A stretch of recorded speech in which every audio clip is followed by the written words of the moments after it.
Ladies and gentlemen, boys and girls, children of all ages, my majestic universe, I am Tiger High, and this is going to be our review of AEW Fight for the Fallen. And as a special caveat to this very special event, the proceeds and ad revenue of this show, no matter how low or how high it is, will go towards gun violence victims. I have made this decision as a part of my Self and Peanut Gallery, and I believe that it is a good cause, and we support it 110%. Since AEW is going to be doing it, let's do it ourselves. So without further ado, let's kick it off with our first match of the main show. MJF, Sammy Guevara, and Shawn Spears versus Darby Allin, Jimmy Havoc, and Joey Janela. So, when I was watching this match, I thought this match was a really fun opening match. Nothing out of standout, nothing that showed other people off other than others, and nothing that destroyed anybody. I thought that this match, as a opener, was very vanilla. It did not destroy, it did not build, it was there for reasons. So, obviously, Shawn Spears did get the win from this match. But my thing stands. It was a match. I did not believe that this match in of itself was a standout. It did not show a lot of these guys individually, but it was there. It was a fun opener. That's all I can say about it. Brandy Rhodes versus Allie. This match was garbage. So, I can't entirely blame Allie or Brandy Rhodes. Brandy Rhodes clearly has some fucking ring rust on this shit. She was not good whatsoever in this match. Awesome Gong did come out to continue their little, we're teams. But, God. It's hard to say what was wrong with this. It just seemed like this match was not supposed to happen, and the fucking gods of wrestling did not want it to happen, so let's make it as sloppy as mentally possible. This random-ass spear was garbage by Brandy. It just was. I'm sorry. I cannot help that I thought this match was garbage. It was bad. It was not good. Avoid this match. Do not watch this match. Do not talk about this match. I'm talking about it to save your ass. It just wasn't good. I'm sorry. The Dark Order, Jungle Boy, Luchasaurus, and Angelico and Jack Evans, the winner of this triple threat match, was going to move on to the bye week for the AEW World Tag Team Champion Tournament. This, I'm going to say this right now, despite every other match that happened after this, this was the match of the night. Holy crap, this match was great. I mean, I was shocked. I was surprised. There were some great spots. It wasn't too overbooked to the point of oblivion as a part of current wrestling. There may be some people that disagree with me, but when I was watching this, I was invested 110%. And I can't say that about a lot of matches. This was such a great match. But the only caveat, the only thing that I did not like was I believe the Dark Order winning this match was the incorrect decision. It should have been Angelico and Jack Evans, but the Dark Order shined. Jack Evans and Angelico proved that they're one of the best tag teams on the fucking planet. Jungle Boy and Luchasaurus were also great.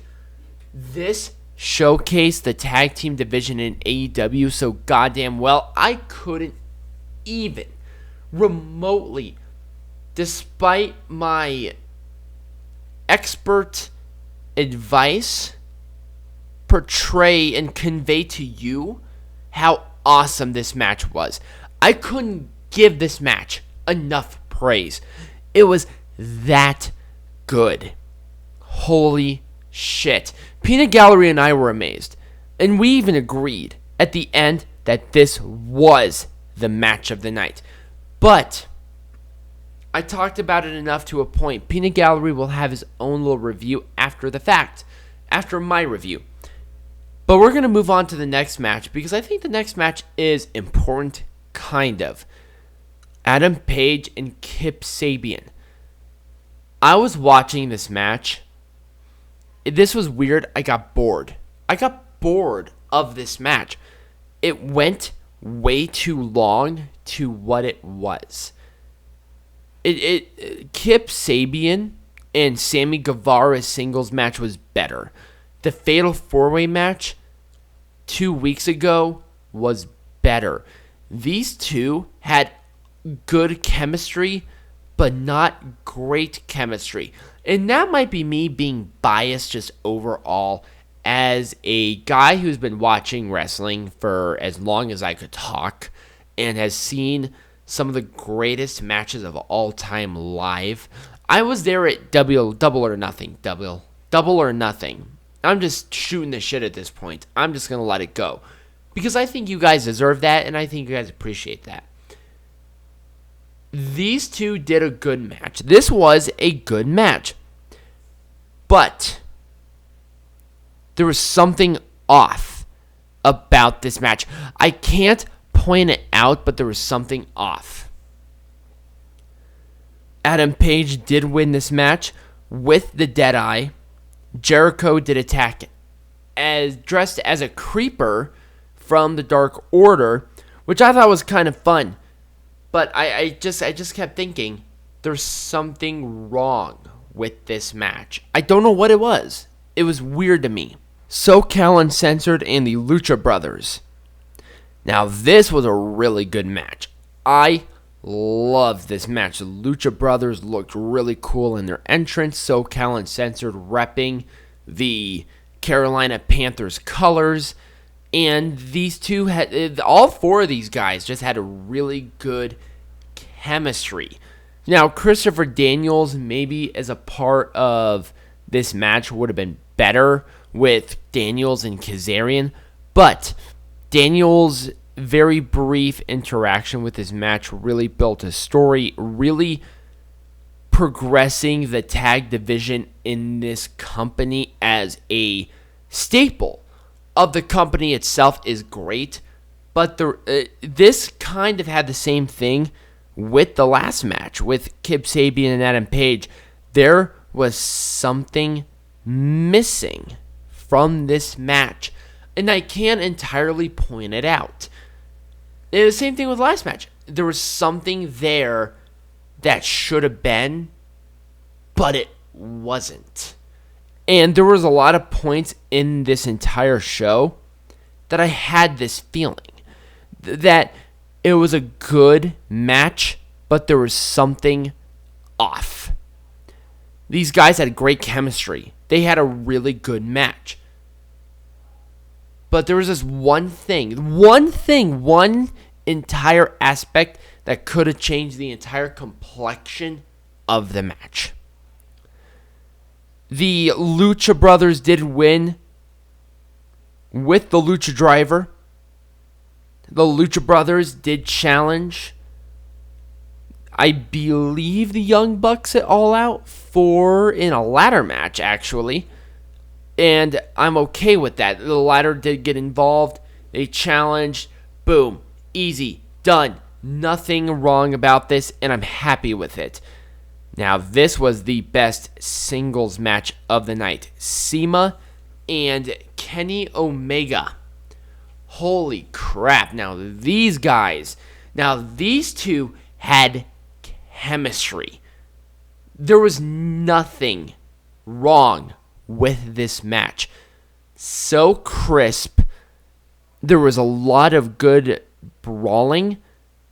If I could say something that was wrong about this match just entirely, the Meteora was used way too much in different versions over the course of this match.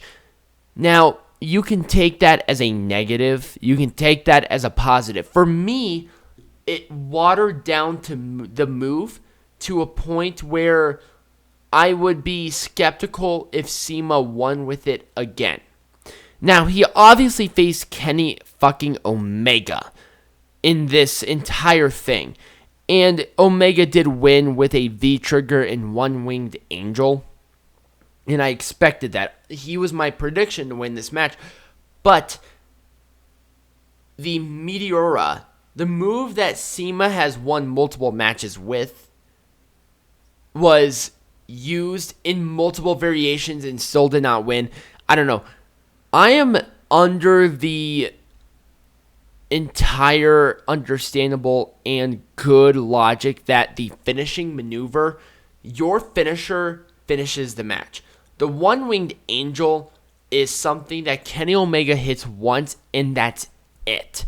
I've never seen anybody kick out of this move, but yet for some reason, the Meteora is something that is kicked out multiple times. It doesn't make sense to me. But that's just me. I'm not taking away from this match. This was the best singles match of the night, but this was not better than that triple threat tag team match. But with that said, let's go into Jericho's open mic time. This was garbage.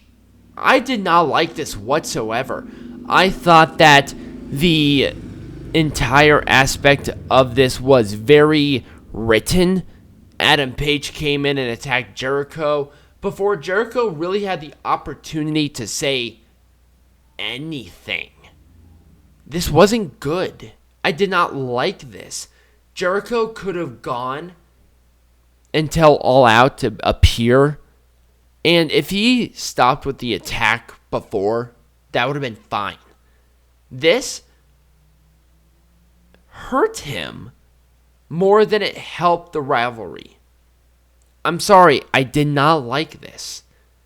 It wasn't good. It could have had the potential to be better. Jericho could have done a lot better. And the fact that Adam Page had the opportunity to get out there and attack at the point in time that he did was wrong. I did not like this. And this is weird saying from somebody who likes what AEW's been put out as of late. This wasn't good. I did not like it. This was a low point of the show. And now people can call me a WWE apologist. I've been called an AEW apologist because I trash WWE.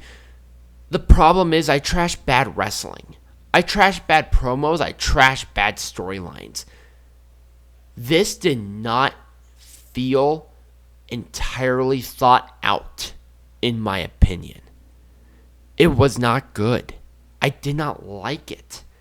And I hope that the All Out match exceeds my expectations because right now, this promo hurt more than it helped. Not good. But with that said, let's go to the final match. Cody and Dustin Rhodes facing off against the Young Bucks. So if you heard that, that was my phone. I dropped it. I dropped it for multiple reasons. One, I'm not 100% sober. Two, I was a little disappointed about this match entirely. I thought this match was not what I expected. I expected a lot more from these guys, and especially the chemistry that the Young Bucks and Cody had in the past. I had a problem with this match, and not because I lost this match entirely as a part of predictions, but the fact that there was something wrong. And this was a big thing about this show. There was something off about this match. It was a good match, don't get me wrong. And if you asked me in the streets, hey Tiger Height, would you want somebody who's never watched wrestling to watch this match in particular, I would recommend it. But, there was something off. There was something, I can't point it out, and I've said that 1,000 times throughout this review. There was something wrong about this. I can't point it out. But I'm going to digress. The Young Bucks won with the 5-star Meltzer driver. They did a great little afterthought, and then not an afterthought. Let's try that again. They did a great little after promo thing after this match of what this show was about, which was the proceeds to gun violent victims and their families. I think they raised like $150,000 for this, which is great. This was awesome, and everybody had a great time. The crowd really popped for this show, and it was a good show for AEW. But with every other show that I've seen from AEW, including All In, even though AEW wasn't a thing at that point, something was off about this show. Entirely. The match of the night by a country mile was that triple threat tag team match. Nothing was wrong about that match. It was awesome. It was so good. But every other match that I thought that was supposed to be better wasn't. And that's weird for me to say. But I digress. With this in mind, would I recommend, if this show, Fight for the Fallen for AEW, was their weakest event I have seen about this promotion so far? This is comparing 3 other shows. And Fyter Fest was not even promoted as much, but that show felt special. This show, as a part of the gun violent victims and it being a charity show, that's one thing. There just was something off about this show. I cannot put my finger on it. And if you had the same opinion as me watching the show in its entirety, let me know in the comments. I want to hear from you. Because I could be crazy. But that's my opinion. And you came here for that. And I appreciate you coming. And if you guys enjoyed this video, give it a thumbs up. We really appreciate that. Let me know what you thought of this review. And also of what you thought of Fight for the Fallen in the description below. Subscribe to the channel for more. And if you have the curiosity to do so, become a patron. There's a link below in the description to become a patron. There are some great perks for patrons only that have been crushing it. And that's it. I don't have much else to say. Peanut Gallery's review will be right after mine here. So subscribe, like, share with your friends, and as always, be majestic. Ladies and gentlemen, boys and girls, children of all ages, our majestic universe, you literally cannot counter-program this shit. My name is Peanut Gallery, and these are my unbiased, totally unbiased reactions towards Fight for the Fallen. We're going to start off with MJF, Sammy Guevara, and Shawn Spears versus Darby Allin, Jimmy Havoc, and Joey Janela. Now, this match, there are a lot of moving parts to it. The team that no one expected to win actually won, so it's whatever. And I like how Shawn Spears is now the chairman of AEW. That is fucking amazing. Brandy Rose versus Allie. easily the worst match of the night, but I love Allie. She's like a piece of my heart, along with Alexa Bliss. Like a piece of my heart. And she's really cute when she's mad. But Brandy Rose won. Unfortunately. And then Awesome Kong and the Trans, they have a rivalry now. Amazing. Now, this match, the three-way tag match, winner advances to All Out for the first round bye. This was easily the match of the night. It was amazing. The Dark Order was just tremendous. And Helico and Jack Evans were a great enhancement. And then Jungle Boy and Luchasaurus, a boy, another boy, and his dinosaur. Oh my god, this match was just tremendous, and it was amazing. I can't say enough about the tag team scene. Within AEW, it's one thing they have going that's better than WWE, in my opinion. WWE does not do a great job with their tag teams. And it's unfortunate because they have all the talent in the fucking world. But you look at a more limited roster, like the Dark Order. You look at what AEW has, and you see the animation of the tag team scene. And the fact that there were 3 tag team matches in this show speaks volume. No, there were 4, but there were 3 with like actual tag teams in it. And it was just tremendous to see the talent. And I really wish that WWE had something like that. I think that the tag team scene in that promotion is very much missed. The Dark Order, they have a great gimmick. Luchasaur, a boy and his dinosaur. I mean, that's probably one of the better gimmicks I've seen. You don't expect those two, but hey, it is what it is. And Helico and Jack Evans, another great tag team. And the match that they put on, the triple threat tag team match, the thing about tag team matches is they're spotty. And I've come to appreciate tag team matches for its spottiness, especially when there are more than 2 teams involved. And it proves to me that a tag team does not need to be formulaic. Not every match has to be exactly the same. WWE portrays themselves as a tag team division where every single goddamn fucking match is the absolute same. Adam Page versus Kip Sabian.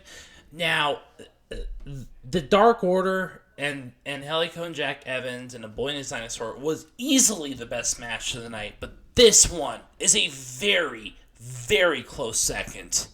This match was tremendous. Kip Sabian was great. Adam Page was great. All the spots that need to happen happened. And the Adam Page Chris Jericho rivalry got reinvented with this rivalry.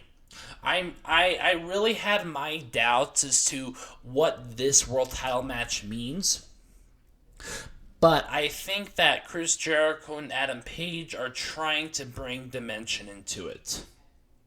The match after that, Lucha Brothers and SoCal Uncensored, it wasn't the perfect match, but again, it's one of those matches where there were a lot of spots. Lucha Brothers have worked together for a long time. SoCal Uncensored worked together for a long time. They've had matches together, and this was easily one of the best matches. And what really made it special was that Scorpio Sky was involved instead of Christopher Daniels, which I think added a dimension. And the Lucha Brothers, after the match, getting up on the ladder, and them enhancing their rivalry with the Young Bucks, absolutely amazing.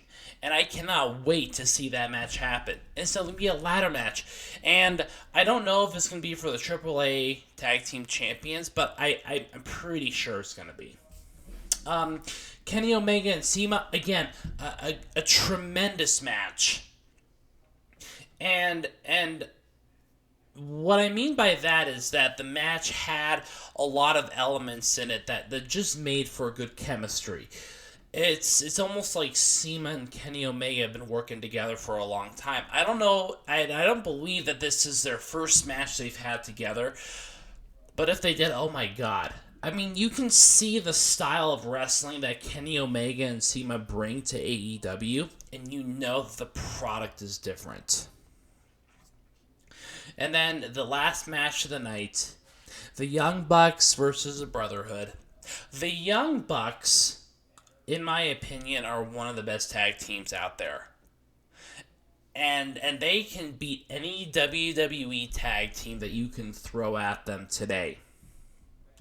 The Brotherhood, they've had a run in the WWE. But this is a different dimension. This is something totally different. And we're not looking at gold and stardust. We're looking at Cody and Dustin Rhodes. We're looking at their authentic characters.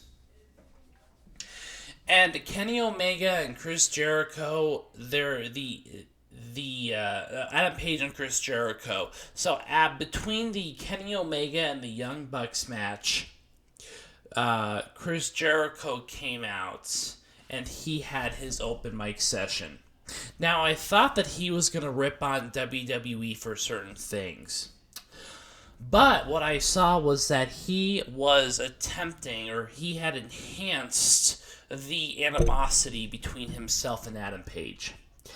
I don't know what to think about the rivalry. It's going to be a good one. I can tell that its culmination is going to result in many matches between the two. And it is going to be tremendous because they can put good work together.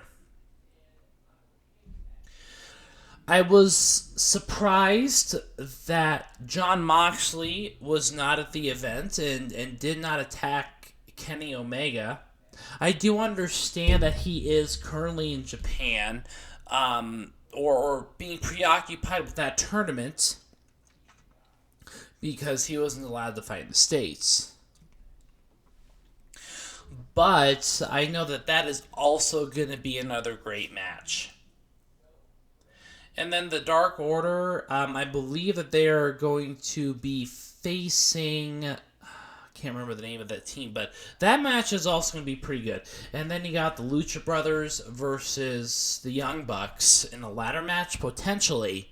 That is going to be a tremendous match. This card is shaping up to be really good. Now, the Cody and Dustin thing, I don't know where it's going from there. I know that Cody is going to be involved with Shawn Spears. And I think that that's going to be a match at All Out. I can see Awesome Kong or the Transgender being in either a match between the two or in a tag team match with Brandy Rhodes and Allie being involved as well on their respective teams. MJF, I see a great rivalry with Darby Allin or Jimmy Havoc or Joey Janela or whoever. MJF is really rising through the ranks, in my opinion, as a great heel. CIMA and Kip Sabian are both going to be great contenders for the world title down the road. Now, some negatives that I see. The production work needs some work. I saw a couple of botches. I saw a couple of obvious maneuvers that were not supposed to be seen as certain angles. I do like the ending credits. I do like where Cody Rhodes had taken a jab at the counter-programming that WWE is putting on with their fucking Evolve show.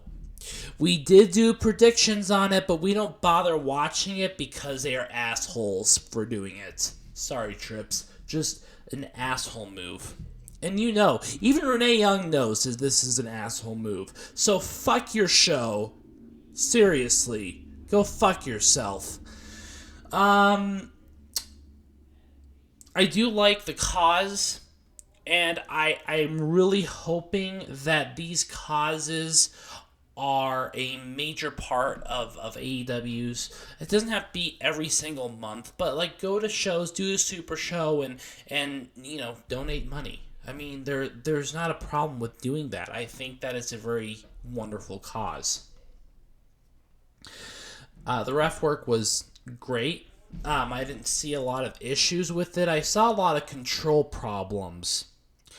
As far as some of the spots go, I think that the spots would have been better had the area around the ring been bigger. You can tell that they were kind of limited with the number of spots that they can do because of where they were located. I didn't personally have a problem with it. It's just that, when you do something like that, that it's very limited as to the number of spots. Especially with the ring being so short, the ramp being so short. Overall, the wrestling I give probably an A-. There were a couple of matches that weren't great. There were a couple of matches that could have easily been 5 stars. And so you average that out, it's probably an A-.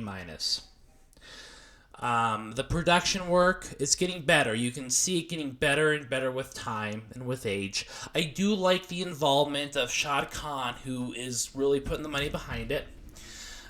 You can tell that he really is invested in not only supporting his community, but in supporting AEW.